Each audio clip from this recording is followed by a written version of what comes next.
Oiê, Estúdios Brownie no ar, com mais um episódio para você.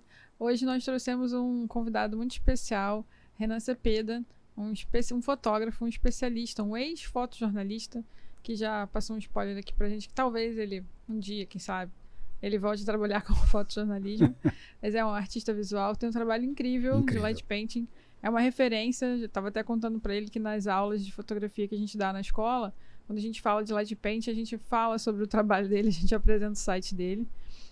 Então a gente vai conversar bastante sobre esse tema e outros temas aqui muito legais. Ele tem vários causos para trazer.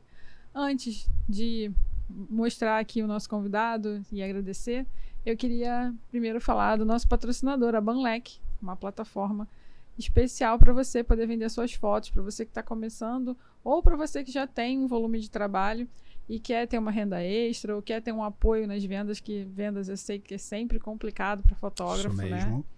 Então eles têm uma plataforma incrível para você poder vender suas fotos. Você pode trabalhar com determinados eventos que você quiser, com o tipo de evento que você quiser.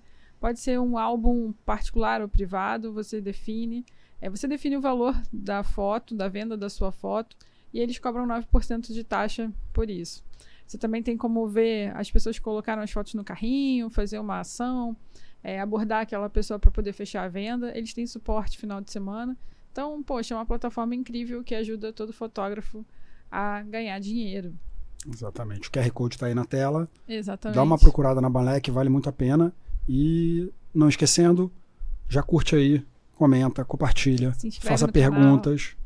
Se você tiver uma dúvida, as informações vão estar todas aí na bio. E Renan Cepeda para vocês. É isso. Oi, Renan. Obrigada por aceitar nosso convite. É um prazer estar aqui, Ana, Ian. Muito obrigado a vocês por essa oportunidade de falar um pouco sobre o trabalho, sobre fotografia, né? Viva a fotografia, né? Sim. Exatamente. Conta um pouquinho pra gente como é que você começou na fotografia, como é que isso surgiu? Isso surgiu gradativamente à medida na minha existência, porque meu pai era fotógrafo amador, fotoclubista, né? Ele era membro da ABAF, Associação Brasileira de Arte Fotográfica, ainda existe, a sede é lá na Assis Bueno, em Botafogo. Botafogo, né? Sim. E desde que me entendo por gente, assim, eu me lembro com 3, 4 anos de idade, acordar cedo e entrar no banheiro do apartamento com a cortina ainda, com as fotografias dele secando no ladrilho do banheiro, os filmes. Enfim, ele improvisava o laboratório dele ali no banheiro, né? E ficava fotografando, revelando, e aí eu ampliava tudo de uma vez, né? Então esse cheiro do fixador, do interruptor, do revelador, desde a minha tenra infância já são muito familiares, né? Então essa visualidade das fotografias em preto e branco, né? Das experimentações em laboratório, sonorização, viragem, tudo isso que ele fazia permearam a minha infância, né? Além das revistas de fotografia que ele comprava, da Fotô, revistas alemães, livros de fotografia que ele consultava, né? E ele gostava muito de fazer nu. Às vezes eu entrava nesse banheiro e via mulheres peladas, mas tudo bem. Mas eram fotos artísticas muito bonitas. Então, assim, sempre que eu me entendo por gente, a fotografia está me rodeando, né?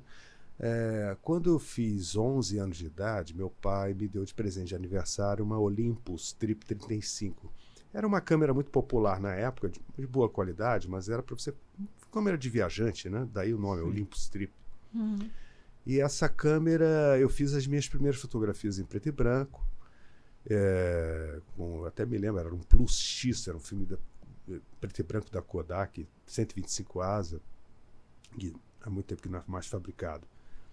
E eu fotografava meu vizinho, o cachorro, a padaria, coisas que estavam ao meu redor, né? O simples clique de mexer na câmera já era uma coisa, fazia parte da magia da fotografia, uma máquina, né? Uma coisa complexa ali, mesmo que era uma máquina de turista, com tudo simplificado, né? Você não tinha os diafragmas 2, 8, 4, 5, 6, 8, você tinha sol, nublado, à noite, né? E o foco também, se era meio corpo, se era corpo inteiro, se era paisagem, né? Mas dava tudo certo, né? E eu fui fazendo aquilo, eu fiz alguns rolos de filme, aí pedi para meu pai revelar. Quando meu pai revelou, e viu aquilo, ele pegou a máquina de volta. Não que as fotos estivessem fora de foco, assim. Não, meu filho, você tem que encontrar um trabalho para fazer, fotografar o cachorro do vizinho, não sei o quê. E, de fato, né, cada clique naquele tempo era um dinheiro. Né? Os filmes eram muito caros, você tinha que ampliar, e tinha que ir no laboratório para revelar, buscar, depois mandar ampliar. Dava muito trabalho. Tempo, né? Era um tempo. Mas a fotografia, assim, continuei fotografando eventualmente, assim, não tinha ideia de ser fotógrafo. Nem, a própria câmera mesmo profissional, com disco de velocidade, diafragma, já era uma coisa muito complicada. Realmente precisava de um curso, né? Não sei se estou sendo muito extenso. Não, pelo contrário, tá super interessante. Bom, quando eu era adolescente, eu entrei para... Adolescente eu era atleta de voleibol, né? Até você falou, pô, você é alto, né? Eu sou alto na época. Hoje eu não entraria em nenhum time. Quem tem menos de 1,90 m não joga vôlei mais hoje.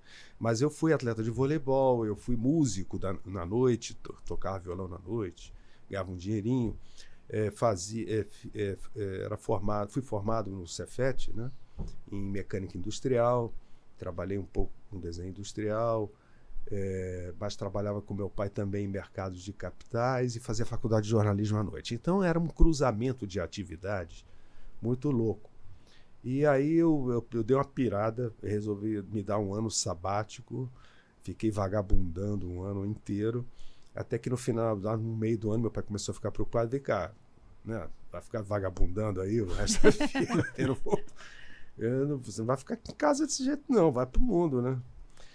E aí a minha irmã, que é um pouco mais nova que eu, ela sempre foi uma mulher muito bonita e tá muito fotogênica, e ela trabalhava já fazia curso de teatro, às vezes fazia umas fotos de modelo. Ela falou, pô, você é alta, atleta.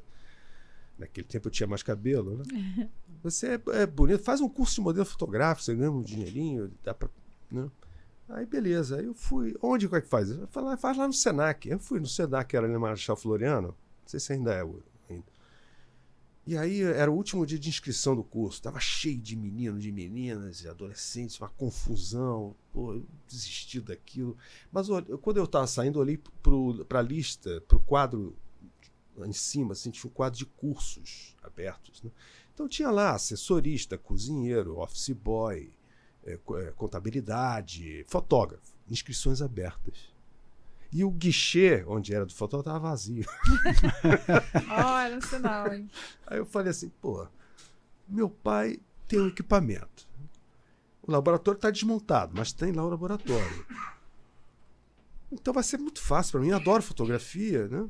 Aí me inscrevi. Quando eu cheguei em casa, falei, papai, já sei, não quero nada de ser técnico, trabalhar no mercado de capitais, não quero trabalhar nada, quero ser fotógrafo. Me inscrevi no curso do Senac. Ele falou, aham. Vou te falar 3 coisas. Não vou emprestar meu equipamento para você.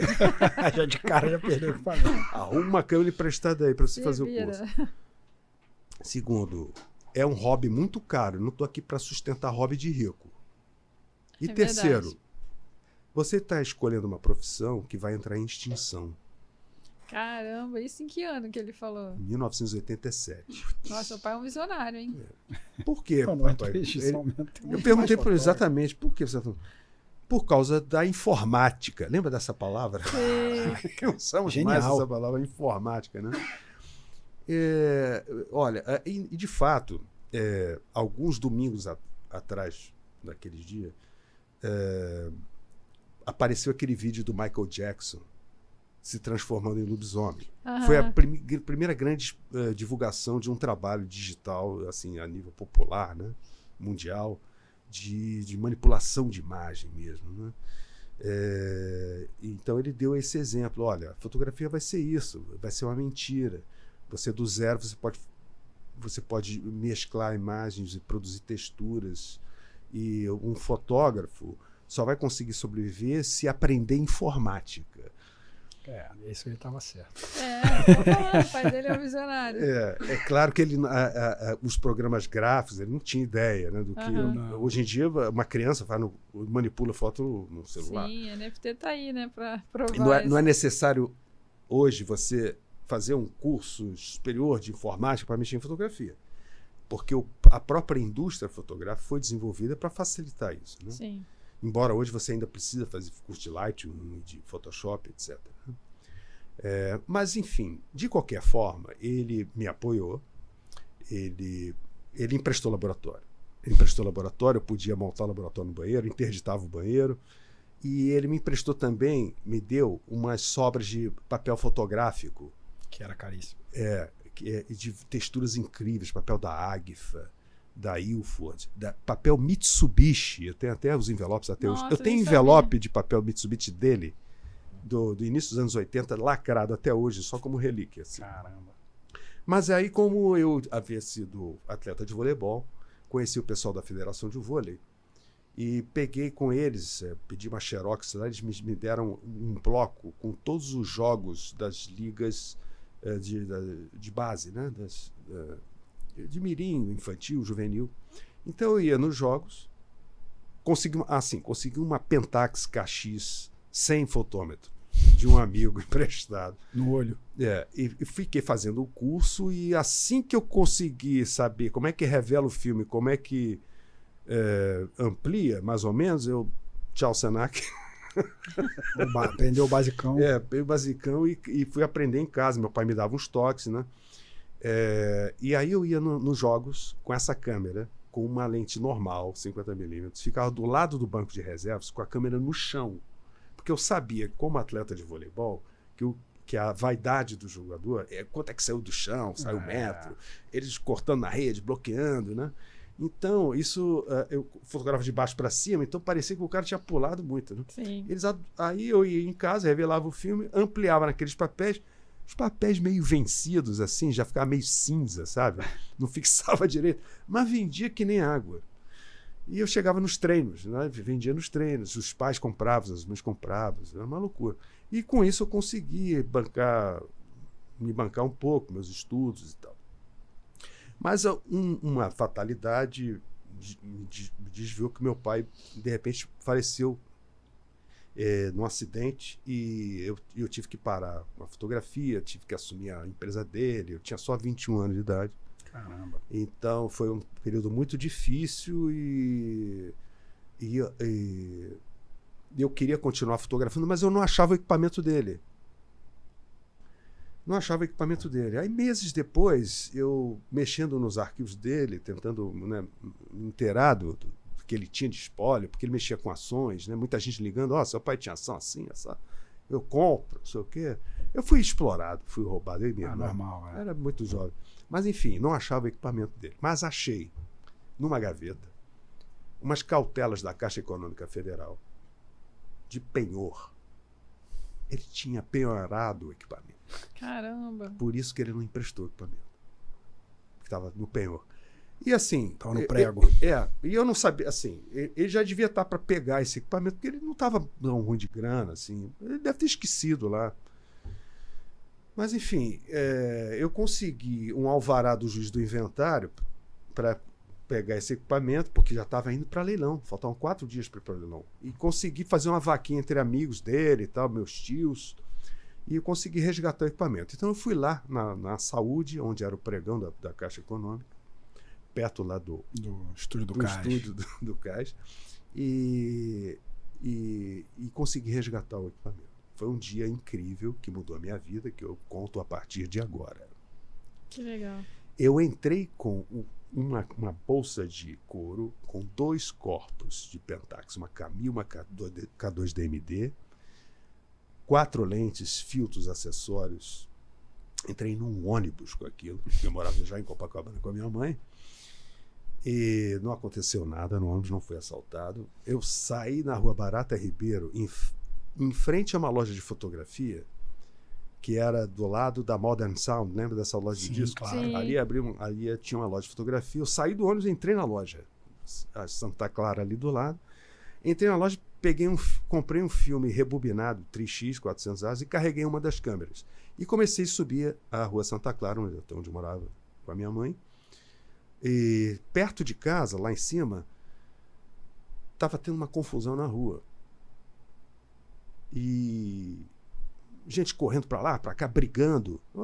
Aí eu saquei a câmera e comecei a fotografar aquilo.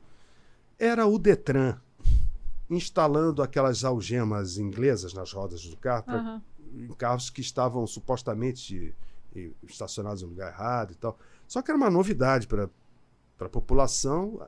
Era meio achaque do Detran. Sim. A população se revoltou, arrancaram as algemas e botaram os caras para correr. E aí eu fotografei um cara jogando a algema no chão assim, e ele viu que estava sendo fotografado, correu até mim. Que negócio é esse? Olha só, você não é de imprensa não, né? Eu falei, não, eu sou estudante de fotografia, eu moro aqui, eu que estou fotografando para registrar esse absurdo e tal. Ah, tá, não, registra mesmo, porque a gente tem que denunciar isso. Mas você não é de imprensa não. Não sou de imprensa, eu moro aqui, eu sou estudante. Tá, beleza. Agora, eu acho até bom a gente chamar a imprensa, né? Não, tem que chamar a imprensa mesmo. Aí eu corri no orelhão. Eu era fã do Jornal do Brasil. Sim. O Jornal do Brasil tinha aqueles grandes fotógrafos, Evandro Teixeira, Ari Gomes, Almir Veiga, o Rogério Reis, que esteve aqui, né? Também trabalhou lá. Já conhecia esse pessoal todo de crédito, né? Como um estudante de fotografia conhece vários fotógrafos. Então. E eu lia o Jornal do Brasil, era o jornal que entrava lá em casa. Então eu fui na banca, peguei a orelha do jornal, assim, os expedientes, vi o número da redação, liguei para a redação, atendeu o Carlos Santana, que era o chefe de reportagem. Tá acontecendo uma coisa aqui do Detran, tá botando umas algemas, a população tá se revoltando, eu tô fotografando aqui, mas... Não, vamos mandar uma equipe aí. Aí mandaram a equipe. Só que a equipe chegou 40 minutos depois, já tinha terminado a confusão. Era o fotógrafo Carlos Hungria e o repórter era o Peter. E aí eu cheguei pro Hungria, não o conhecia ainda. E falei, olha, eu estava aqui na hora, eu moro aqui, fiz essas fotos. Toma aí o rolo de filmes, pode ser que você aproveite alguma coisa. Aí ele olhou para mim assim, eu não sei o que deu na cabeça dele, que ele podia ter pego meu telefone, o rolo e um abraço, né? Depois a gente se fala, né? Ele falou, entra no carro, vamos conhecer a redação do Jornal do Brasil. Ai, que legal. Ele achou seu ímpeto, você foi um cara, fotografou, ligou, ele falou, vou levar esse garoto comigo, esse cara aí vai me ajudar. Tudo bem, entrei no carro e o repórter fez uma apuração lá, perguntou e tal, e fomos pro carro. Aí quando chegamos na redação, né, aquela redação, eu nunca tinha entrado numa redação de um jornal grande, né? E eu sento, espera aí, garoto. Aí me apresentou o recém-contratado editor de fotografia, Orlando Brito. Caraca. Falou, ó, esse é o garoto, fotografou e tal. Tá, espera aí que a gente revela. Aí revelaram. Aí eu fiquei sentado na sala, aí passando os grandes nomes da fotografia, o Evandro, o Ronaldo Teobaldo. Entra, de repente, assim, o João Saldanha. Caramba. Entra. Cara, minha foto e tal, do Brasil, da excursão, não sei o quê, como que é se bater papo e tal. Eu fiquei deslumbrado com aquilo tudo, um barato. Aí de um tempo lá me distraindo, conversando com o pessoal, o Orlando Brito, quem é Renan aí? Aí sou eu. Sua foto vai para a primeira página. Caramba! Aí eu fiquei assim, puxa. Aí o Hungria, dá uma chance pro garoto aí e tal. Eu falei, não, começa a vir no fim de semana aí, a gente precisa de gente, às vezes de madrugada e tal, bota meu telefone, e assim comecei, né? Só que aí eu fui para casa, né? E aí eu cheguei na porta do Jornal do Brasil, não sei se vocês conhecem aquele prédio antigo do Jornal do Brasil, era um local ermo, né? Eu esqueci de pegar dinheiro para voltar, eu não tinha dinheiro para voltar para casa. Ele é perto da rodoviária. Aí sai o carro, o mesmo carro de reportagem que tinha me levado para lá, saindo para uma outra reportagem, falou, e aí, garoto, quer uma carona? Vamos para Copacabana. Pô, beleza. Eu consegui a carona. Beleza. Aí fiquei ansioso pro dia seguinte, né, para ver a minha foto. Aí 5h30 da manhã, já desci na rua Santa Clara, o primeiro jornaleiro, o cara já ainda com um pacote de jornal embrulhado, né? Cedinho, né? O pessoal distribuindo. Tava lá a minha foto. Caramba. A primeira página com o meu nome, Renan Cepeda. Que irado. Maravilhoso, só que tinha um problema, era a foto do maluco. Quero ver que eu tinha jurado que não era de jornal e tinha falado para ele onde eu morava. E ele morava no prédio em frente. Como é que explica, né, pro cara aqui? Ele ficou 4 dias na porta do meu prédio esperando eu voltar. Quando eu voltava para o prédio, eu tinha que ver se ele estava ou não dava a volta, ia ao cinema. Ele ficou me catando até que ele desistiu. Caraca. E ele era um cara meio maluco, assim, meio fora meio da garota. Então, meio violento. Você via que o cara era meio doido. Mas, assim, eu debutei no jornalismo. Foi um dia que mudou a minha vida. Debutou um dia incrível, bem, né? Cara? Porque você recuperou o equipamento pela manhã, chegou em casa, fotografou uma confusão, foi parar no Jornal do Brasil e a sua foto no dia seguinte foi parar na primeira página. Não tinha outra profissão, né? Ganhou emprego, né? Ganhou emprego, verdade. E foi num momento muito especial da minha vida, porque eu não sabia o que fazer. Ou seja, eu tinha tido aquela experiência de fotografia, de fotografar vôlei, mas não estava assim, absolutamente convicto de que isso teria um futuro. Se não fosse esse lance, essa oportunidade do Jornal do Brasil, possivelmente eu ia talvez ser um assistente de um fotógrafo, ia enveredar pela fotografia publicitária ou algo assim, né? Mas que bom que foi no jornalismo, que bom que foi no Jornal do Brasil, porque eu considero o fotojornalismo a grande escola de fotografia mesmo, né?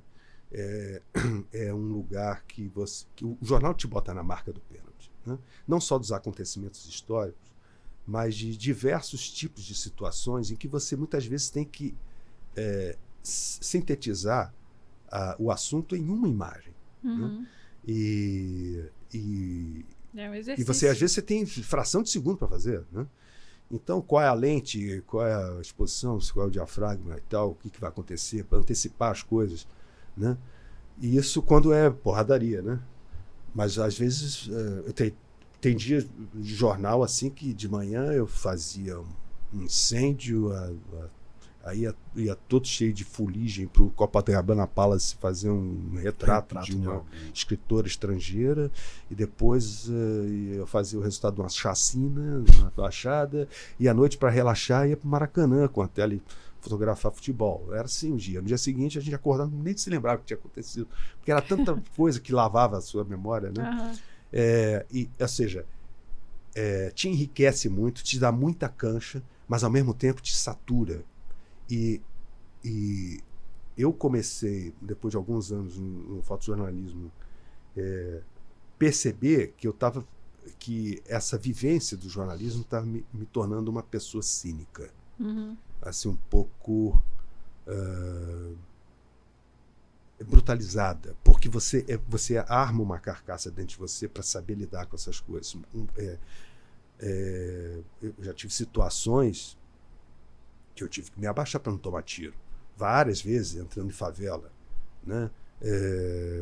Tive situações de perceber que está sendo agredido, alguém perceber que está sendo fotografado e atrás de mim, né, bater, quebrar meu equipamento. Então, você acaba criando uma carcaça própria para se proteger do que você vê, do que você fotografa, da realidade bruta.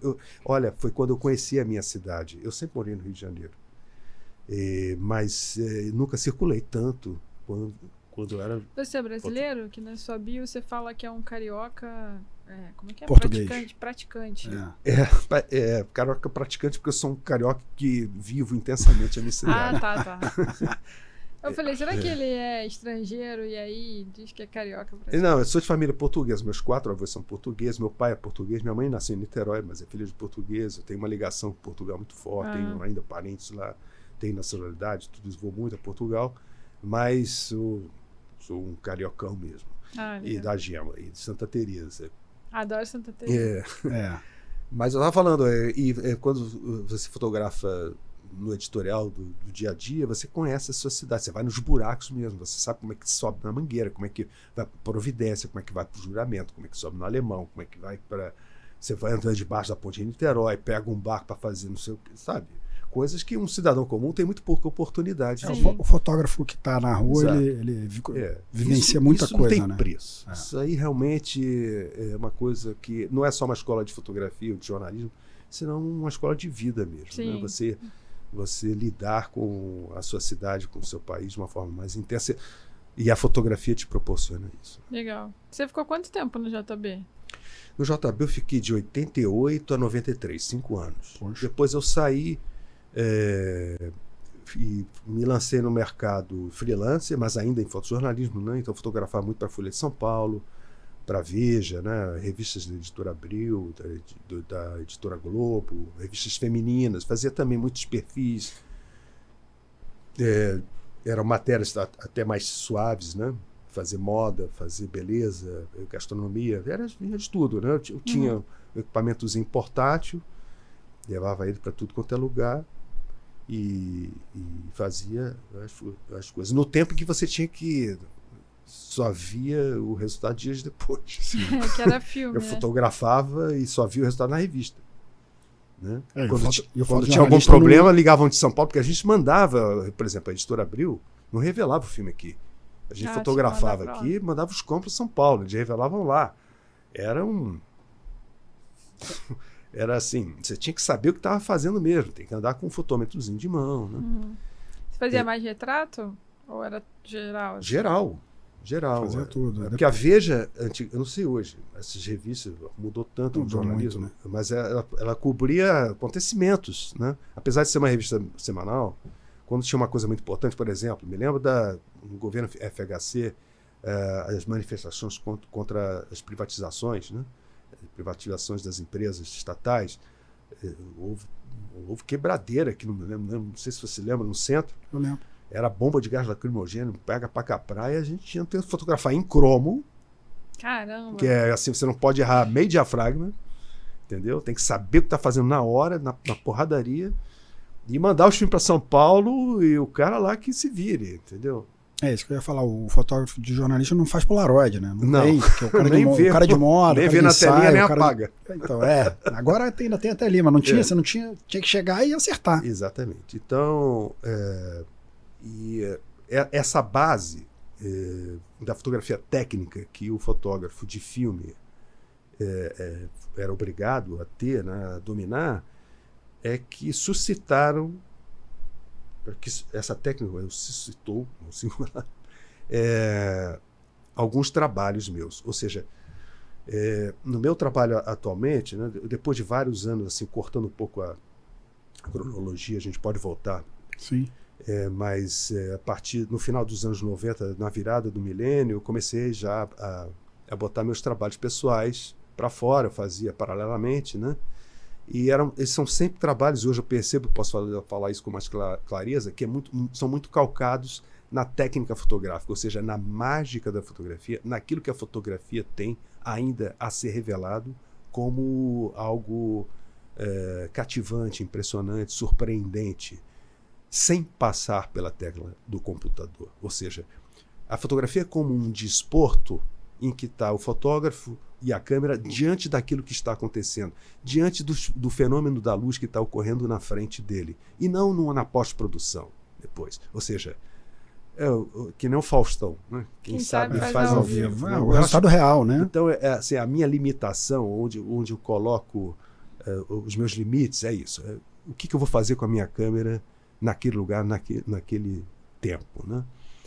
E é muito lindo, né? Porque você sai do óbvio, do que o nosso olho é capaz de captar e vai para o que o equipamento consegue te dar e com a sua criatividade montar, né? Fica muito único. Antes quando eu ainda fotografava em filme para jornal, a própria imagem já estava... ou seja, a sociedade de imagetes da imagem já estava saturada de imagens, né? Ainda não tinha celular, ainda não tinha fotografia digital, mas a produção louca de imagens era muito grande, né? A produção publicitária e tudo isso. A gente já sentia essa saturação, o fotógrafo de jornal, talvez de publicidade também, né? Com o início da internet, no final dos anos 90, já havia o movimento No More Photos. Já existia grupos de discussão na internet, no Yahoo Groups, nas listas, lembra? MSN. Já existiam esses grupos que discutiam a fotografia, essa massificação da fotografia. Então, eu fui um pouco influenciado por isso. Eu já estava muito saturado realmente de fotografia, não sabia, porque no início, assim, quando eu comecei a fotografar em fotojornalismo, eu queria ser o fotógrafo da National Geographic, né? Eu também queria, ou então para fotografar numa grande agência, na Magnum, ou uma grande agência de notícias, cobrir guerra, né? Esse tipo de coisa, né? Mas com o tempo isso foi arrefecendo e fui vendo que não é bem assim, né? Fui me tornando um pouco menos ingênuo, né? E cheguei a pensar em abandonar a fotografia e passar a fazer vídeo.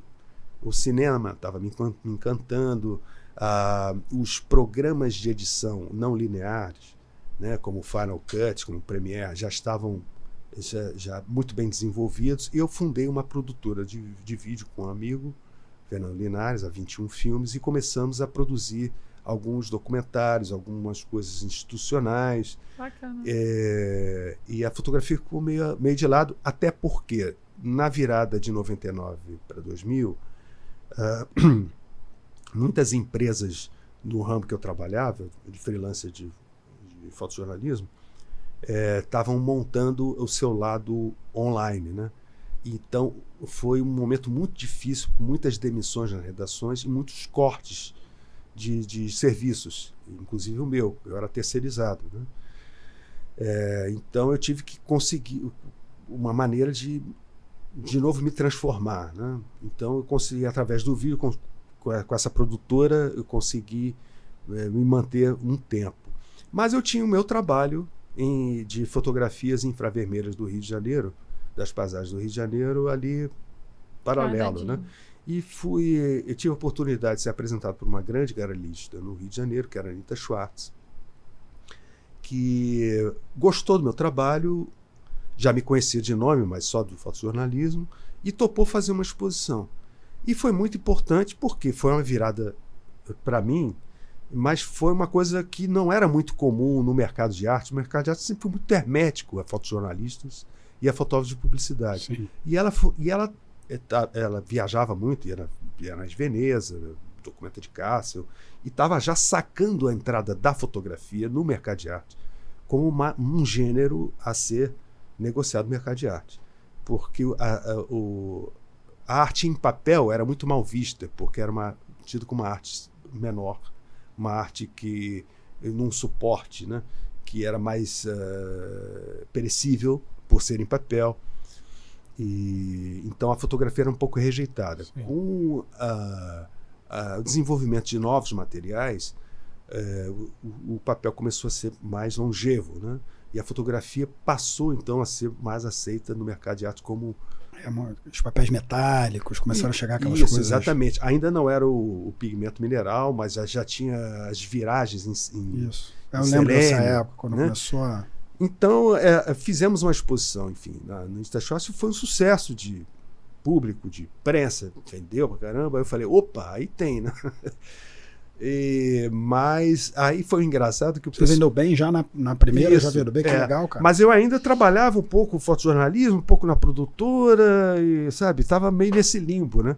E aí aconteceu uma coisa engraçada, os produtores o pessoal das redações que chamavam os fotógrafos para fazer, eles pararam de me chamar. Não, vamos chamar o Renan. Não, o Renan virou artista. Ele vai topar fotografar pra gente, imagina. Começaram a chamar outras pessoas. E aí eu fiquei mal, né? Porque eu ainda precisava um pouco daquilo. Foi o momento mais difícil. É engraçado, né? Porque o cara da galeria não quer o jornalista, e o jornalista também não quer que o cara da arte, né? Tem uma... Impressionante como existe isso. Porque era uma coisa engraçada, a gente nas redações, pô, olha essa foto aqui, fulano vendeu por tantos $1000, pô, eu faço melhor que isso aqui, não sei o que. Tem histórias engraçadíssimas sobre isso. Sim. Porque são outros valores que são agregados àquela imagem, não é só a qualidade da imagem em si, né? Tem até uma história engraçada de um grande editor de fotografia que foi Alberto Ferreira, talvez o Rogério tenha mencionado ele aqui no podcast dele, que foi chefe do Rogério, inclusive, que foi um dos melhores editores de fotografias que já passaram pelas redações. Ele que fez o nome do Jornal do Brasil na fotografia, né? Sobre contratar os melhores fotógrafos, sobre editar as melhores fotos no momento certo, né? Depois que ele se aposentou, ele foi convidado, ele foi apresentado a um grande curador de arte contemporânea que o levou à exposição. Na época estava no Museu Nacional de Belas Artes a exposição do Bresson, Henri Cartier-Bresson. E acho que foi o Rogério, inclusive, que o levou lá, o Alberto. Aí eu, andando com o Alberto falou assim, esse cara aqui, na minha equipe, não trabalhava. Abusado esse moço, hein? Mas é isso. É isso. Mas são cada um tem um mundo, é claro. Então, tem coisa muito engraçada a respeito desse choque da mas fotografia de arte. Muito, né? Ainda existe, até hoje existe. Quando a fotografia começou a ser do mercado de arte, muito pintor começou a fotografar, muito escultor começou a fotografar, a fotografia começou a ser usada em várias... Virou um meio, né? Sim, claro. Uma possibilidade. Uma vez eu contei na SP Art, se não me engano, de 2013, que mais ou menos 2/3 das obras apresentadas na feira, na maior feira de arte contemporânea da América Latina, ou pelo menos da América do Sul, 2/3 eram ou continham fotografia. 2/3 das obras apresentadas em todos os stands na SP Art de 2013. Então a fotografia realmente se consolidou como um gênero. Hoje não está tanto. Parece que houve uma onda realmente de moda, que hoje está ficando mais regular. Ou seja, o fotógrafo, a fotografia está voltando um pouco para o fotógrafo, né? Apesar de hoje em dia ser muito fácil fotografar, né? Antigamente, para você fazer uma boa fotografia, você precisava ligar, pegar a página amarela, vinha lá o fotógrafo, vem aqui fazer uma foto, né? Hoje em dia, não. Hoje em dia, qualquer pessoa pode fazer um bom retrato. Sim. Qualquer pessoa tem uma noção de luz, né? Sabe que vai sair a silhueta ficando contra a luz, sabe que a melhor luz é aquela suave de lado. Todo mundo tem uma câmera na mão hoje, exato. Né? Estamos todos com uma câmera. E a própria observação da fotografia faz com que a pessoa exerça uma noção básica de como fotografar, de como compor, né? Mas antigamente você precisava de um fotógrafo. E aí vai o Vitor, meu pai, né? Realmente é uma profissão que vai entrar em extinção. Talvez demore ainda um pouco, né? Porque o fotógrafo de hoje, ele não atua só com a câmera, como era naquela época, né? De fato, ele precisa de computador, de programas de edição, né? Então, acho que realmente essa visão que ele teve se formou, se consolidou, se confirmou. Tinha razão total ele. A informática... A informática... Minha mãe falava isso, sabia? Mas era o termo. Tinha o caderno de informática. Caderno de informática do Globo. Eu fiz faculdade de tecnologia e quando as pessoas na cidade do interior do Rio, né? Sou fluminense, não sou carioca da Gema. Então eles perguntavam, falavam, sua filha tá fazendo faculdade de quê? Ela falava informática. Aí as pessoas falavam, o que será que é isso, né? É uma palavra que saiu da linha já. Total. Né? Tudo é informática. Isso aqui tem alguma coisa de informática. A informática tomou conta. Sim. Muito legal. Que era a visão do seu pai. Ela ia tomar conta de tudo. Não era da fotografia, né? Na verdade, eu lembro uma época ali, final dos anos 90... E era isso, a informática, tudo ia ter informática e realmente chegou, né? Da catraca de entrada do prédio à televisão. Exato. O meu pai brigou comigo quando eu saí do Cefet e quis entrar para a faculdade de jornalismo. Eu queria ser jornalista, queria escrever. Ele queria que eu fizesse engenharia eletrônica ou engenharia de sistemas, né? Foi uma negociação isso. Né? Então ele mesmo já estava muito... Já queria me encaminhar para esse lado. Né? Renan, como é que surgiu a parte do light painting, desse trabalho que você tem, que todo mundo gosta e que eu acho que você já fez muita exposição com ele, né? Eu sou conhecido assim com duas vertentes do meu trabalho, né? A fotografia infravermelha e o light painting. Eu até ia já falar um pouco sobre isso, a partir da pergunta anterior, acabei me perdendo, quando eu falei que eu estava saturado de tanta fotografia ainda quando fotografava com filme. Então, a fotografia do real, você fotografar algo que está na sua frente, uma fotografia descritiva, documental, já não já não era um desafio para mim. Era uma coisa que todo mundo fazia, era fácil fazer.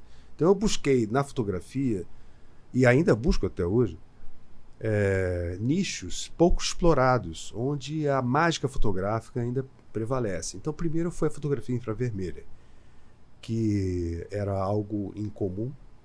Ainda é um pouco, mas não tanto.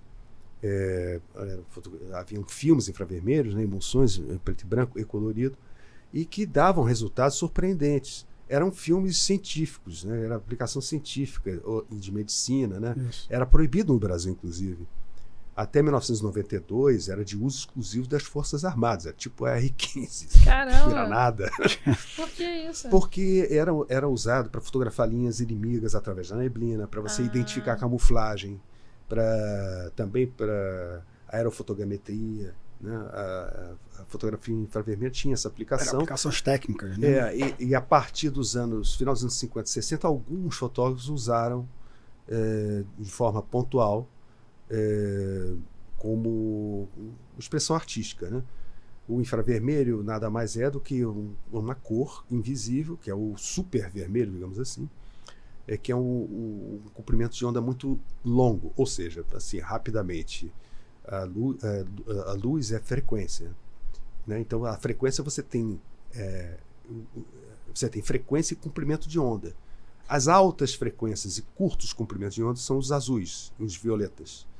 À medida que vai esverdeando, amarelando, a frequência vai ficando menor e o comprimento de onda maior. O vermelho é um comprimento de onda muito longo. E o infravermelho é baixíssima frequência e muito longo comprimento de onda. Tão longo que a gente não percebe, o olho humano não percebe. Mas Robert Wood, em 1910, conseguiu provar a existência dessa frequência na fotografia e conseguiu uma emulsão fotográfica que gravava isso.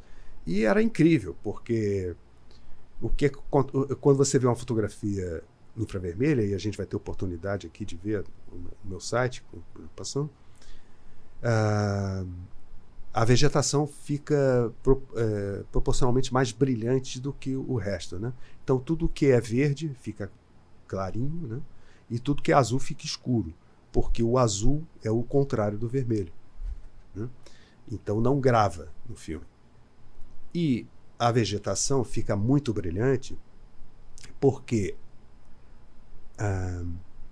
o vegetal tem clorofila. Para fazer a fotossíntese, ele precisa de ultravioleta. Então, a clorofila absorve todo o ultravioleta e a parte da luz, que é vermelha e infravermelha, ela repele. Evidentemente, se você tem um sensor que é super sensível a essa parte da luz, ele fica branco, torra, né, no negativo, né, e fica branco no positivo. Então, por isso que quando você faz uma fotografia infravermelha de uma mata, parece que nevou na mata. Na verdade, aquilo ali é o raio infravermelho sendo refletido pela clorofila. Muito legal. Uma aula de fotografia. Muito legal, Então, essa mágica, opa, tem uma mágica aqui. Aí investi na fotografia infravermelha. Nunca ninguém tinha fotografado o Rio de Janeiro em infravermelho. E o Rio de Janeiro é um prato cheio, porque tem muito verde, tem muita clorofila dando sopa aí. Né? Além do mais, aí é uma questão mais conceitual minha, a minha cidade, eu tenho uma relação de ódio e amor por ela, né? Eu não consigo viver longe, mas, claro, como toda megalópole, como toda grande cidade sul-americana, é uma cidade problemática. Sim. Dizem, né? Tem o chavão, né? O clichê, Rio, cidade maravilhosa. Desculpa, gente, não é uma cidade maravilhosa, é um lugar maravilhoso. A cidade que está destruindo o lugar. Sim. Nós somos uma cidade caótica, sem nenhuma personalidade arquitetônica. O que tinha de alguma personalidade arquitetônica francesa, portuguesa, foi posta abaixo, sobrou muita pouca coisa, né? Então nós somos uma cidade problemática, cheia de favelas, cheia de construções irregulares, caótica. Tem uma certa organização aqui nessa bolha da Zona Sul, mas se você for para a Zona Oeste, Zona Norte, lá longe, você vê o que é realmente o Rio de Janeiro. Ah, é verdade. Então o Rio de Janeiro é uma cidade, desculpa, é uma cidade feia. É bem feia. Né? Encravada num lugar espetacular. Sim. E essa briga desse lugar com a cidade é que a gente está observando. Agora, é um lugar tão maravilhoso que a cidade não está conseguindo destruir tanto, a ponto da gente conseguir ainda fotografar o Rio de Janeiro, fazer paisagens do Rio da forma natural. E você consegue, com o infravermelho, um pouco que camuflar a cidade dentro dessa paisagem, esconder ela um pouco. Então, eu pegava meu carro, minhas câmeras com os filmes, subia a Floresta da Tijuca, ou ia na ponta das praias, ou cruzava a Bahia, fotografava o Rio desde Niterói para cá, sempre com uma visão um pouco atemporal, escondendo um pouco a cidade desse lugar, da Guanabara, digamos assim, né? Uhum. A Guanabara, que finalmente é o nome desse lugar, né? Então eu consegui fazer um projetinho, um conjunto de fotografias coeso, né, com um discurso coeso, que era realmente a minha relação de amor e ódio ao lugar, né? E consegui fazer essa exposição na essa Anitta, da Ana. da Anitta Schwartz. Anitta. E é claro que depois eu levei mais para frente o infravermelho para outros projetos, como o projeto Bucólica, em que eu fotografo o limbo entre a cultura humana e a natureza, que dão coisas muito interessantes, né, que resultam em paisagens e cenários bucólicos, né? O que é um cenário bucólico? Ele pode ser absolutamente natural, como pode ter uma intervenção humana, por exemplo, um pasto com uma linha de árvores, né? Ou uma entrada de fazenda, ou, sabe, uma estrada bonita com árvores, ou seja, tem uma intervenção humana, mas a natureza está ali. Então esse limbo entre a natureza e a cultura humana é que me interessa nesse projeto bucólico, que eu fotografei em várias partes do mundo, do Japão aos Estados Unidos, Minas Gerais, Peru e alguns países da Europa. É um projeto que eu não pretendo terminar. Aliás, nenhum projeto meu eu paro, eu termino. Eu sempre vou fotografando, vou renovando, né? Então, assim, estou falando do infravermelho, né? Aí você perguntou sobre o light painting. O light painting foi uma descoberta um pouco posterior, embora o meu primeiro light painting eu fiz em 1991 no Jardim Botânico, e eu não usava luz contínua, eu usava flash. Na verdade, não era um light painting, era uma fotografia em varredura, que a gente chama, né? Eu coloquei a minha câmera naquela aleia principal das palmeiras, abri o obturador e entrei com flash e filtros coloridos flechando, apontando para cada palmeira. Então ia gravando as palmeiras, não era luz contínua, era flash.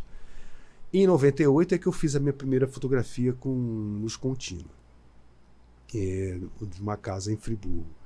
E aí guardei esse projeto, deu certo, eu fiz uma Hasselblad, até a Hasselblad de um amigo meu, um outro fotógrafo, e deixei na gaveta. Ainda fotografando para o jornalismo, não tinha muita cabeça para montar um projeto e tal. Até fiz um projeto em 97 que ganhou menção honrosa do concurso da Funarte, do Pierre Verger, Marc Ferrez, perdão, mas coloquei na gaveta. Em 2004 eu tive a oportunidade eu trabalhava para a GTZ, que se chama GTZ, que é uma agência alemã de meio ambiente. Fazia umas fotografias e organizei um concurso de fotografia para eles.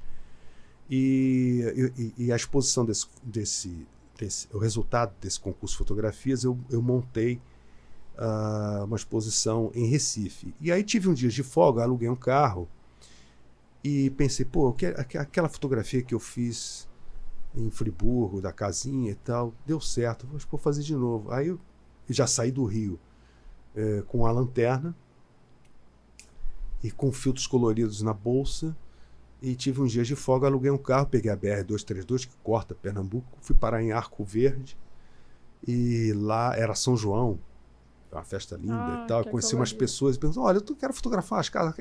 Mas aqui tem, vixe, que tem muito. Tem muita casa e tal. No dia seguinte fui com um guia e tinham acabado de demarcar o Vale do Catimbau, Parque Nacional do Vale do Catimbau, que tem a segundo maior conjunto de inscrições rupestres do Brasil. Só perde para Serra da Capivara, no Piauí. E a área do parque, que foi interditada, tinham muitas fazendas, muitos sítios, e muitas casas foram abandonadas porque, enfim, pagaram as indenizações para os sertanejos, mas as casas ficaram lá. Então eu comecei a fotografar essas casas e me inscrevi para um edital do Salão de Pernambuco de Arte Contemporânea e fui contemplado com uma bolsa.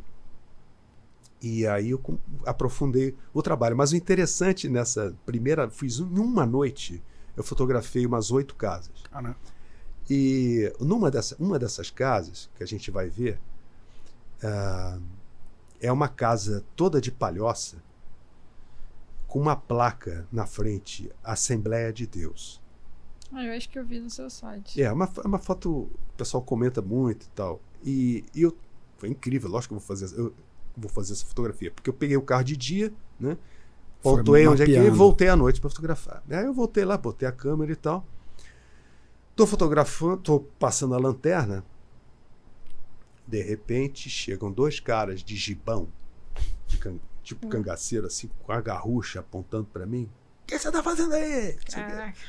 Ele achava que eu tava ali mexendo, vandalizando, roubando alguma coisa, né? Da igreja dele, né?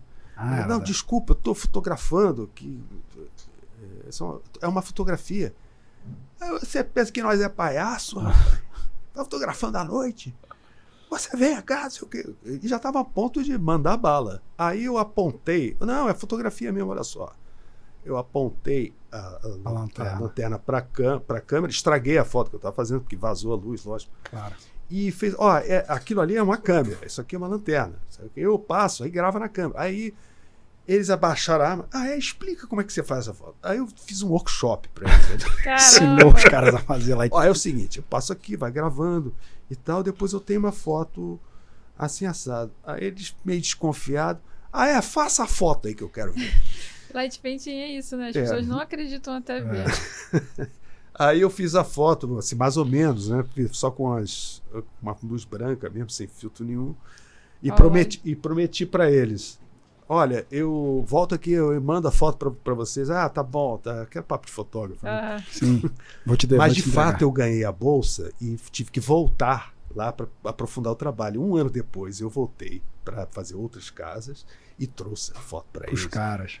Aí foi uma festa. Ninguém mexe com o doutor. O que o doutor quiser, vai fotografar. Foi uma festa. Aí consegui fazer o trabalho e aí consegui uma exposição no Museu de Arte Contemporânea de Pernambuco, pegou o circuito da Caixa Cultural, o trabalho começou a ser mais visto, né? Onde a gente entra aqui? Onde que a gente acessa aqui para... olha, nas séries você pode ir em Night Paintings. Night Paintings. É o último, né? Isso. Caramba, muito lindo. Isso é uma fotografia que eu fiz em Mirantão. Aí você usou... Tem 2 técnicas ali, né? Astrofotografia com... Exato. Com o Light Paint da árvore. Isso fiz com a médio formato, em filme, e com a lanterna. Isso eu fiz com a caneta laser. Eu ia esse é o meu ateliê que estava em construção lá em Friburgo. Como é que você fez para iluminar o teto? O teto eu fiz com uma lanterna branca, de baixo para cima. E as paredes eu fiz com aquela canetinha laser. De laser. Muito legal. Isso é em Caraíva, na Bahia. Faz até o caminho, olha que legal. Muitas vezes eu faço o caminho para enxergar, porque você já tem que ir pelo caminho, né? E para enxergar onde é que eu estou andando, para não dar uma topada, sabe? Entendi. Mas fica sensacional. Isso é isso é na Chapada Diamantina. Você fica todo de preto para você não aparecer na Então, foto? o light painting, né? Você prende a câmera no tripé, abre o obturador, escola um diafragma, né? Mais ou menos com a velocidade do teu gesto da lanterna. Se for um gesto lento, você tem que fechar o diafragma. Se for um gesto rápido, você tem que abrir o diafragma. Isso cada fotógrafo vai conhecer a sua lanterna, a sua câmera, quem quiser vai criar o esfumaçado em volta. Se inscreva no meu workshop, eu ensino tudo. Isso aí, mas basicamente você abre o obturador, se veste de preto e entra dentro da cena com uma lanterna e vai passando a lanterna naquilo que você quer que apareça na fotografia. O que você não quer, você deixa no escuro, né? Essa fotografia em si tem alguma claridade no piso ali, porque possivelmente tinha alguma lua. Isso. E a lua também ajuda na longa exposição a gravar as coisas, né? E eu uso filtros coloridos na frente da lanterna. São filtros rosco de cinema que eu recorto e coloco. Você usa uma gelatinazinha, né? Uma gelatina. Legal. Esses risquinhos é o que? Isso é satélite? No céu que você tá falando? Não, são as estrelas. Isso é o tempo que ele ficou a desenho. Ficou no movimento. Exato. É porque ele pode parar depois, não é isso? E aí deixar ainda em longa exposição, se ele quiser, igual aquela primeira foto de Merantão, a primeira foto, por exemplo, eu fiz a árvore em 4 minutos, 5 minutos. Mas como eu percebi que a câmera estava apontando para cima, aí eu deixei, estava um céu bem limpo, né? Muitas estrelas, então eu deixei gravar um pouco mais, deve ter tido uns 30 Muito minutos. Legal. Vê se você acha que ele tinha dito no início... Aqui tem a casa com a placa. Com a placa de... Não, mais pra frente, isso aí. Segue aí, Laje. Olha que lindo. Esse é Vale Catimbau também. Muito legal. E seus workshops são para esses lugares, né? Para você acompanhar. Sim, eu tenho vários... tem alguns tipos de workshop. Tem workshops de 2 dias. Lá em casa, por exemplo, ensino a fazer retrato, lá no meu ateliê. Tem um workshop de 3 dias, que eu, por exemplo, vou a São Bento do Sapucaí, perto de Campos do Jordão, que é um lugar legal, que tem algumas casas. Aí também tem uma experiência gastronômica, tem bons restaurantes e tal. E tem workshops de uma semana na Chapada Diamantina. E o workshop em Portugal, por exemplo, são 2 semanas. É legal. Bem legal. São turmas grandes? Você faz turmas menores? Eu não gosto de muita gente, no máximo 8 pessoas para esses maiores, né? E, por exemplo, lá no meu ateliê, 6 pessoas no máximo. Entendi, muito legal. Mas muito bonito o trabalho, muito bonito mesmo. Hoje você trabalha com câmera digital ou ainda fica no filme? Olha, hoje eu estou trabalhando mais em câmera digital pela dificuldade não, nem de conseguir filme, de revelar o filme. Por exemplo, eu tenho várias caixas de 4x5 polegadas cromo lá na minha geladeira, vencida já, e não sei como revelar. Eu descobri que tem um laboratório em Curitiba, parece que revela E6 e 4x5 polegadas. Aqui no Rio, em São Paulo, não mais. Porque os químicos já estão difíceis de conseguir. Eu tenho bastante filme guardado também. Assim, 35 e até médio formato você consegue revelar. Mas chapa 4, 5, 10 por 8 polegadas... É difícil. Já está mais difícil. Eu estou até um pouco ansioso em fazer um projeto com essas 4, 5 polegadas, porque eu acho que nem Curitiba daqui a pouco vai revelar. Sua câmera 4x5 é o que? É uma Linhof. Tá. Ele gosta de equipamentos. Eu também. Eu ia te perguntar, foi uma curiosidade aqui até que a gente estava falando antes, no outro tipo de fotografia, no infravermelho, hoje faz uma transformação na câmera, porque eu lembro dos filmes, a gente falou, emoções, filmes, filtros, mas hoje você consegue fazer uma transformação em câmeras, é isso? Você muda alguma coisa? Hoje já tem alguma que já vem assim, que bom, eu fotografava com filme, né? Quando os filmes começaram a rarear, eu tive que buscar como fotografar em infravermelho em digital. E para grande felicidade dos fotógrafos infravermelhos, todo device, até celular, qualquer sensor de fotografia é sensível à radiação infravermelha. Muito sensível. O que acontece é que ele vem de fábrica com um filtro instalado na frente do sensor, um filtro anti-infravermelho. Ele barra a porção infravermelha para melhorar o espectro de cor, para dar umas cores mais vivas, né? Um filtro físico mesmo? Um filtro físico, é uma laminazinha. Até o celular tem esse filtro. Tá. O que você tem que fazer é mandar para o laboratório para tirar esse filtro. Eles abrem a câmera, tiram esse filtro da frente e no lugar dele colocam um pró-infravermelho, que é ao contrário. Ele só deixa passar a radiação infravermelha. É um filtro preto. Você olha ele através dele, não enxerga nada, porque só passa a porção invisível da luz através dele. Claro que existem variações e graduações desses filtros. Alguns até deixam passar um pouco de luz visível para você poder dar um pouco de colorido na fotografia, que é inclusive o filtro que eu escolhi. Ele deixa um pouquinho do espectro visível para dar um azul legal, para você reconstituir, por exemplo, o azul do céu, mantendo a fotografia infravermelho. Legal.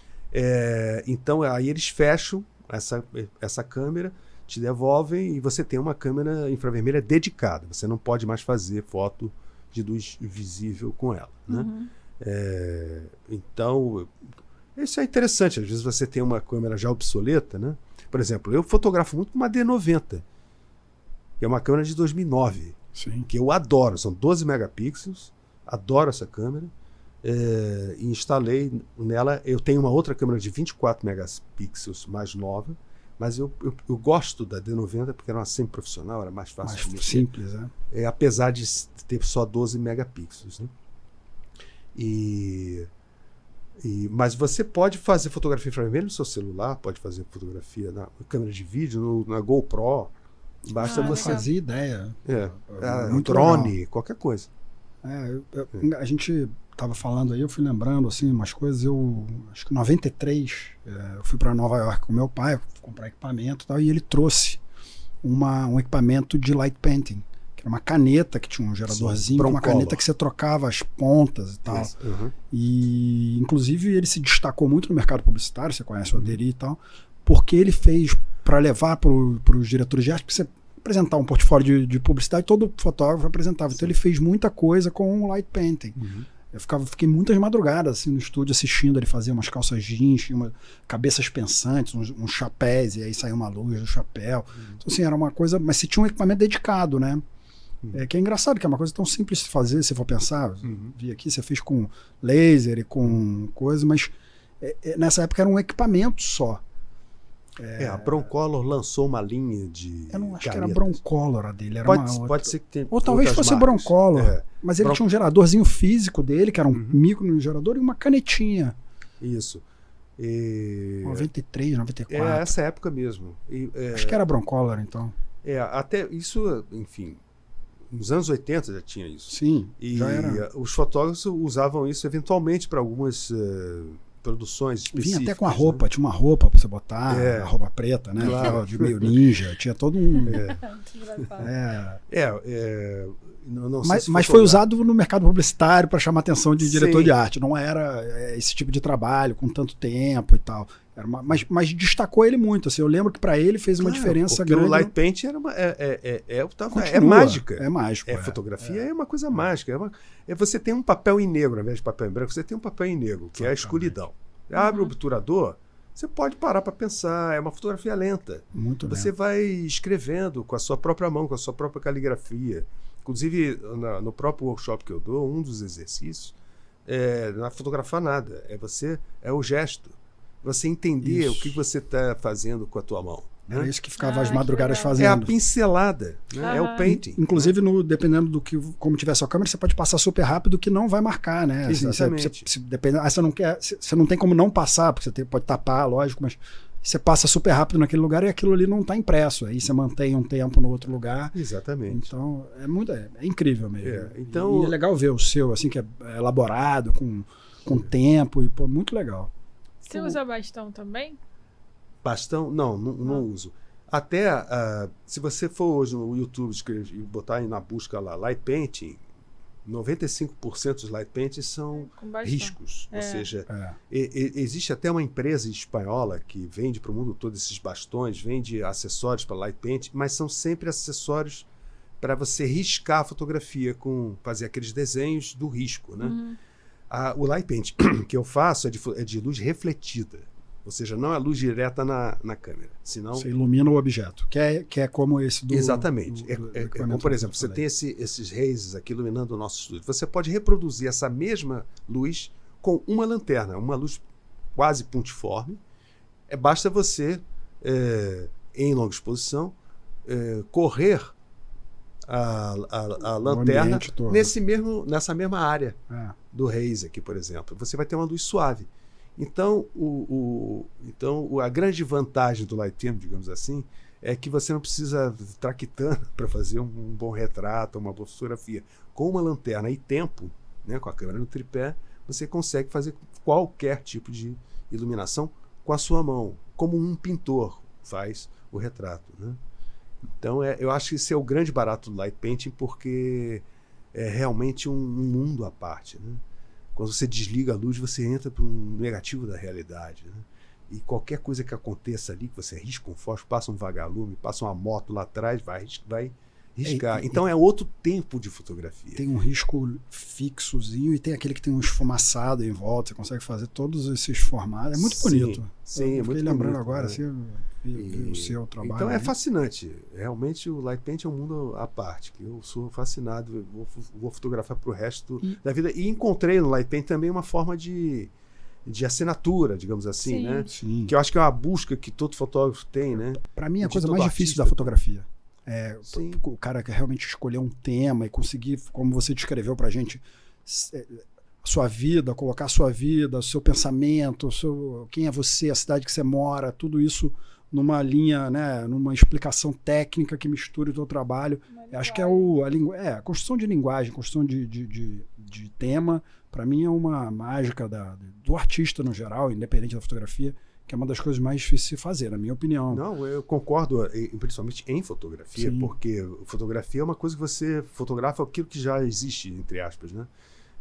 Então você não tem o traço, né? O desenhista tem o traço próprio dele. Ele inventou aquilo, né? Você vê um quadro eu gosto muito desse exemplo, de Miró, né, por exemplo. Você olha, você nunca viu aquele quadro, mas pô, que isso é Miró. Ou alguém imitando o Miró. Sim. Né? Estilo então Miró. ele criou um estilo próprio, né? Por exemplo, eu gosto muito do Senise, Daniel Senise, o pintor brasileiro. Você vê um quadro dele hoje, você vê, bom, isso aqui é um Senise ou alguém imitando o Senise. Né? Para fotografia, você encontra a mão de uns fotógrafos, sabe, que você consegue identificar vendo uma foto que você nunca viu. Não, essa foto só pode ser do fulano. Então isso é um trabalho longo, né? É um trabalho de muita pesquisa para você conseguir identificar em tudo que já foi feito na fotografia aquilo que ainda é inédito, aquilo que você ainda pode colaborar como imagética, né? Ainda mais hoje, né? Que a gente vê exatamente. todo mundo fotografa, todos os seres humanos fotografam, né? Eu me lembro que, não sei como hoje, está muito mais, mas em 2017 eu ouvi uma reportagem na CBN que eram 9.500 fotografias por segundo que subiam por o Instagram. Muito mais. Isso em 2017, 5 anos atrás. Então hoje quantas fotografias são produzidas, né? Então, a gente teve esse número aqui outro dia, até tem um corte. Foi o Dante que falou. Dante Gastaldon falou que se produz em uma semana ou em um dia mais do que se produziu no século XX todo, né? Assim, de mais, né? Em uma semana a gente produz o que se produziu em um século. Pois é, não sei se era exatamente esse número, toda, mas uma coisa nesse sentido. Como é que você vai criar um estilo próprio, né? É isso que eu tô Porque falando. não são só as pessoas que fotografam fortuitamente, existem artistas e fotógrafos buscando essa mesma uma linguagem própria, né? Estou falando que eles vão competir entre si, mas fica cada vez mais difícil. Uma vez que você tem uma bandeira, um determinado tipo do fazer fotográfico, quando você fotografa do mesmo jeito, você fala, tá, você fotografando que nem o fulano, né? As pessoas sempre linkam. Vamos linkar com alguém. Quer dizer, então quando, por exemplo, eu dou meus workshops de fotografia, de light painting, eu falo, olha, isso aqui, gente, é o que o Renan faz, é uma base. Mas vocês, com o light painting, que é um mundo à parte e ainda pouco explorado, vocês têm que desenvolver a linguagem de vocês. Senão vocês vão virar mais uma cópia do Renan. Lembrei de uma outra coisa. O Marcos Prado me ensinou uma coisa uma vez, que não deixa de ser um light painting. Você colocar o dedo na frente do flash, né? E pintar a foto de vermelho. Você já viu isso?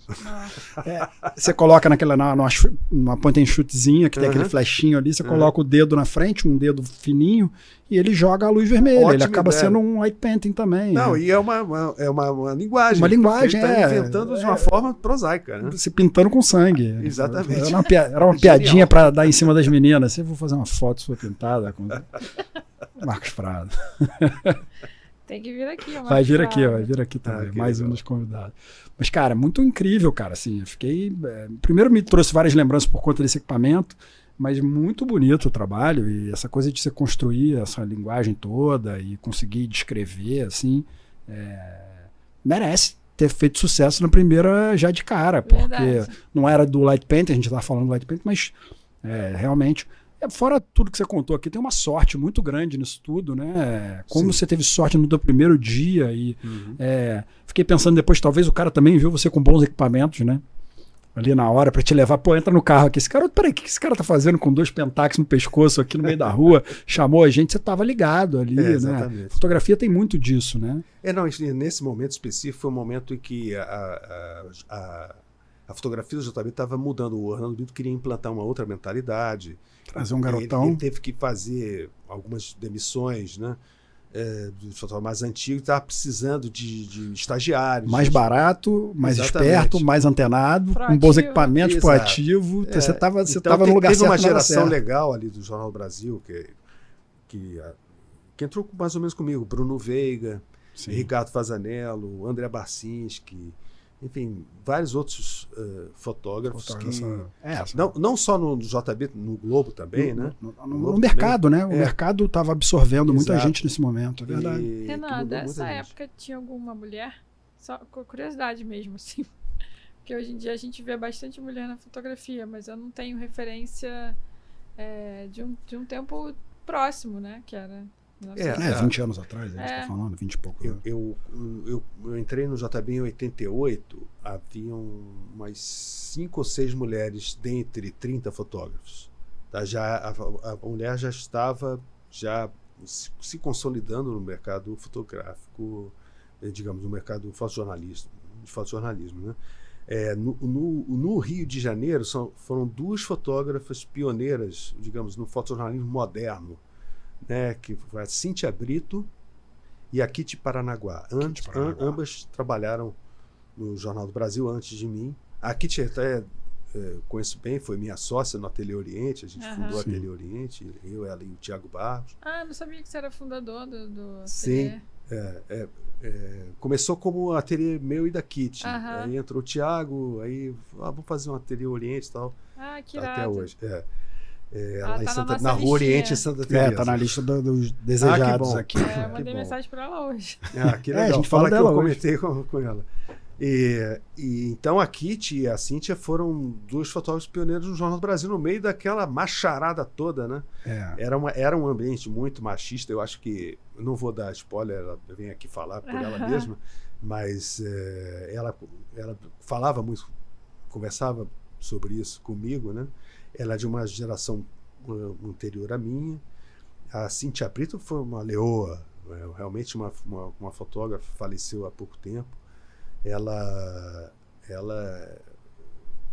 e a Kitty passaram maus e bons bocados no fotojornalismo porque elas tiveram que se impor como mulheres num mundo altamente... uma redação nos anos 80, com certeza, num ambiente... sobretudo a fotografia, porque a redação já tinha muitas repórteres, jornalistas e tal, mas a fotografia não tinha ninguém de mulher. Então, elas abriram esse caminho. Legal. Muito legal. Muito bom. Você trabalha com vídeo também? Você falou que você tinha uma produtora, mas hoje você faz algum link do vídeo com a fotografia? Em meus trabalhos mais recentes, ainda não tão divulgados, eu faço vídeo, sim, principalmente nos light paintings. Eu registro algumas das performances em light painting, né?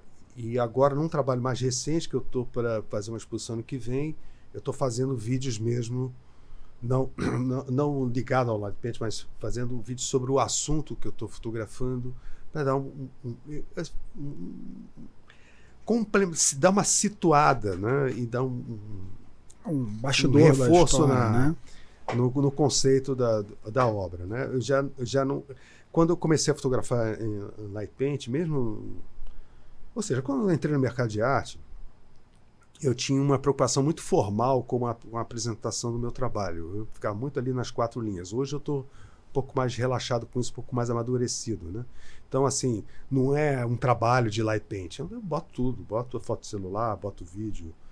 Então, eu dou uma multifacetada em termos de gênero de imagem, né? As mídias hoje pedem, né? Para você explicar, para você estar em todos os lugares, você tem que ter alguma coisa em vídeo, descrevendo. É sempre... Sim, tudo multi até o que me motivou a abrir uma produtora de vídeo no final dos anos 90 e tal, foi exatamente essa... porque eu senti a falta de alguém falando, da pessoa andando, o movimento. Né? Isso, a fotografia não dá isso, né? Fica muito limitado.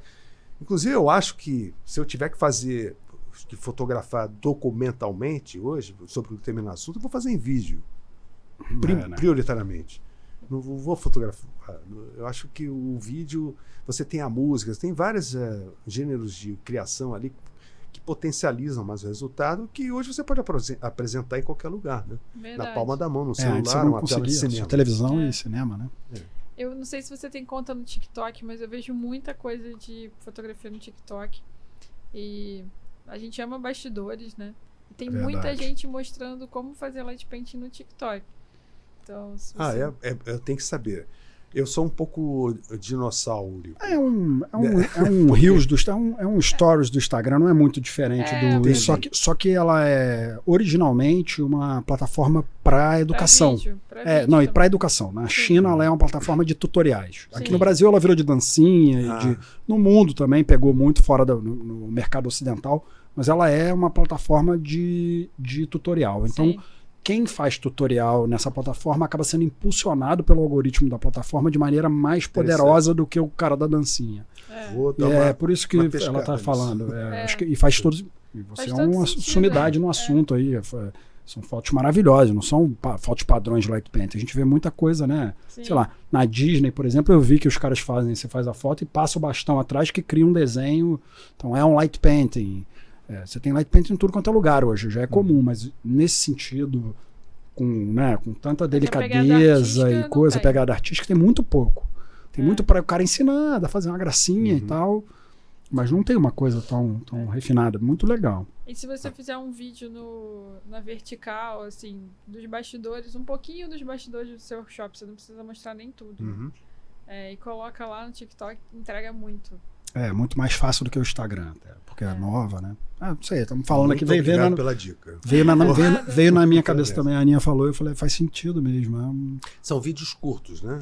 Até 3 minutos. Eles aumentaram um pouquinho no Instagram. E acho que vai aumentar mais agora. Acho que vai aumentar agora, mais ainda. Eles vão até 5 agora.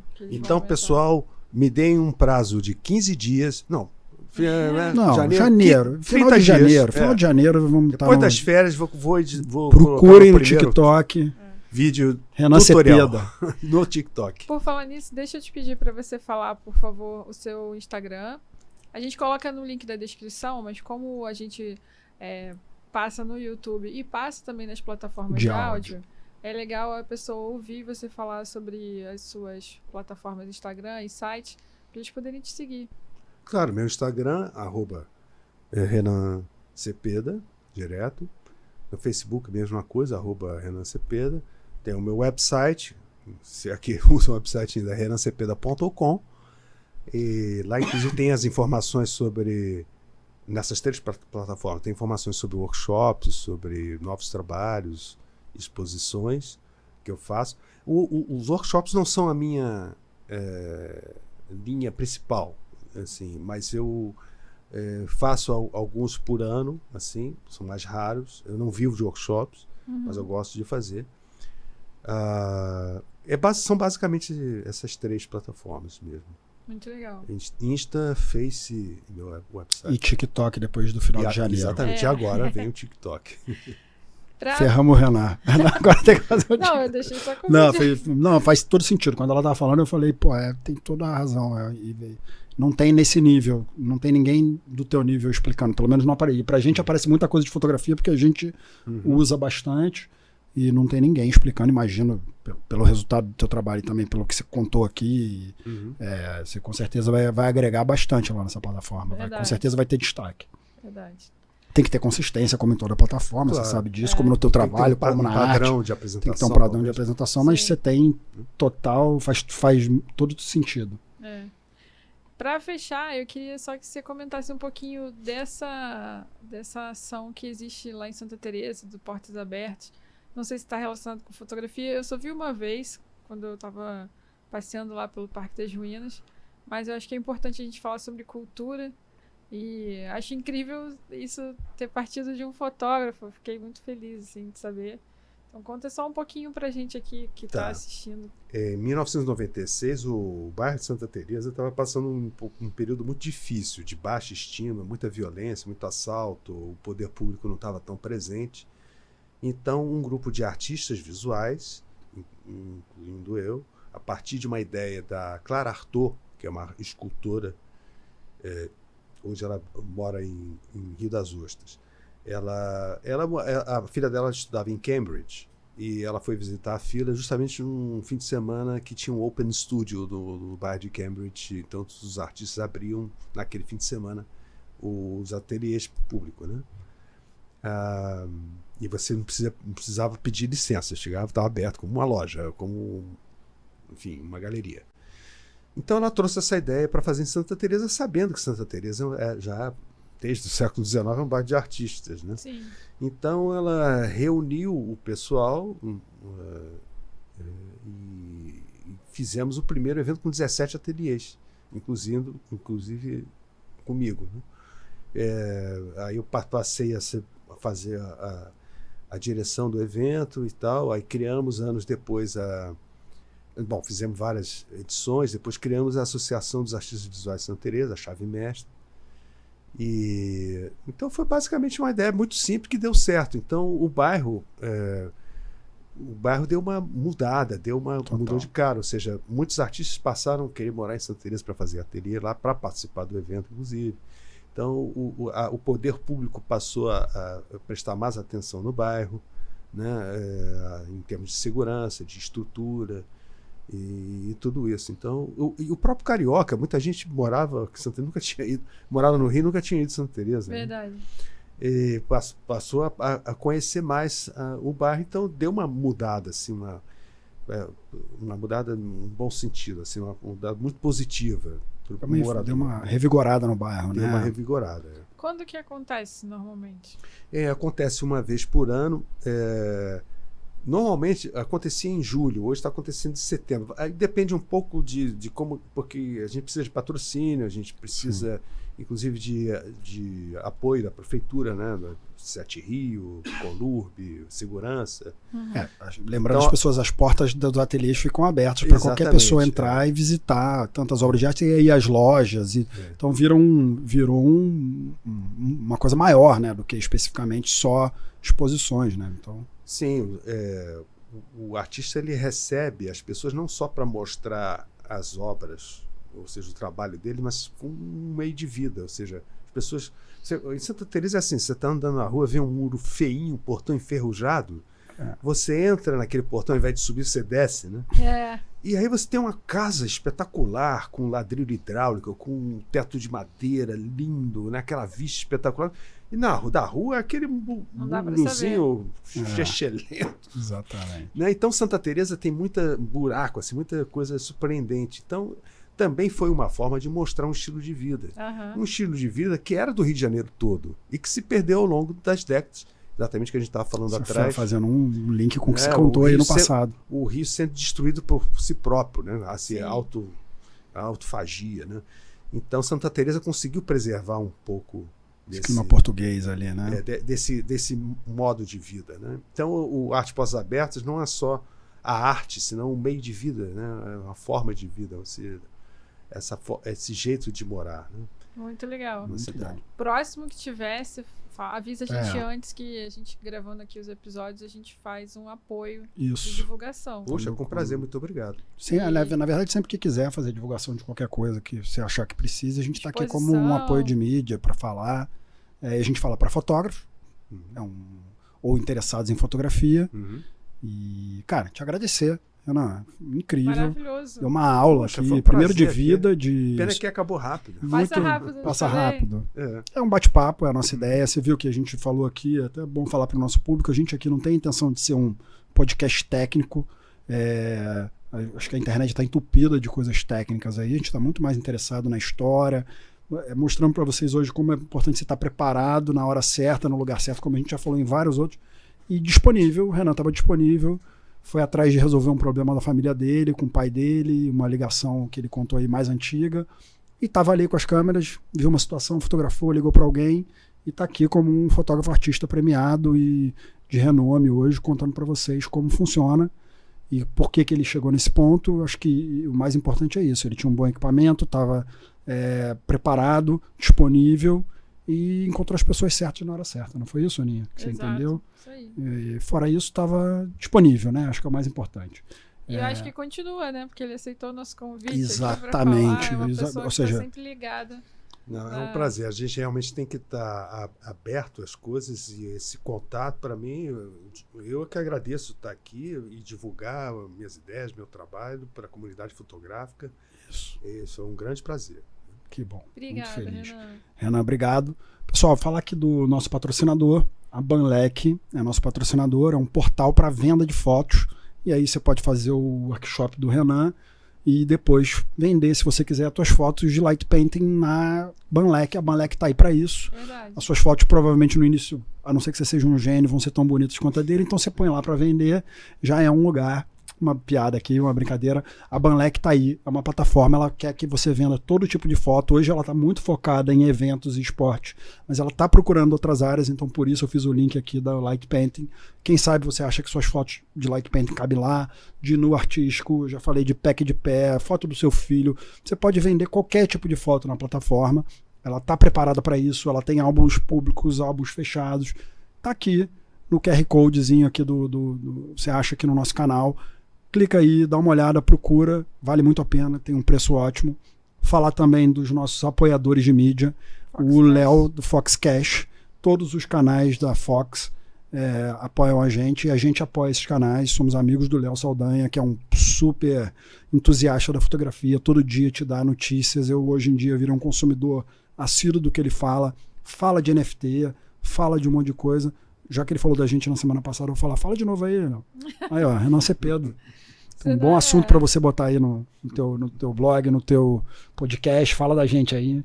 E também a revista Portfólio do meu amigo Luiz, é uma revista que fala de celebridades, do dia a dia, do cotidiano, e fala da gente. A gente é celebridade, pô. Estamos aqui com mais uma celebridade. Vai dar uma nota sobre isso também o Luiz. Então, eu agradecer vocês que são nossos apoiadores de mídia e agradecer aqui o Laje, tá aí hoje, nosso diretor, operador e tudo aqui da Betamax. Se você quer fazer um podcast, procura a Betamax aqui no Rio de Janeiro. Se você quer fazer vídeos ou qualquer coisa, a Betamax está aí. Zona Sul, vai estar na descrição também, a Aninha vai botar na descrição. Por favor. O quê? Piada. Tá. É isso. Renan, te agradecer. Muito bom, cara. Parabéns e obrigado. Só posso te agradecer. Eu que agradeço. Foi um prazer estar aqui batendo papo com você. Espero estar de novo pra frente. Com certeza. Amei. Obrigada, viu? Obrigado. Tchau, gente. Tchau, galera.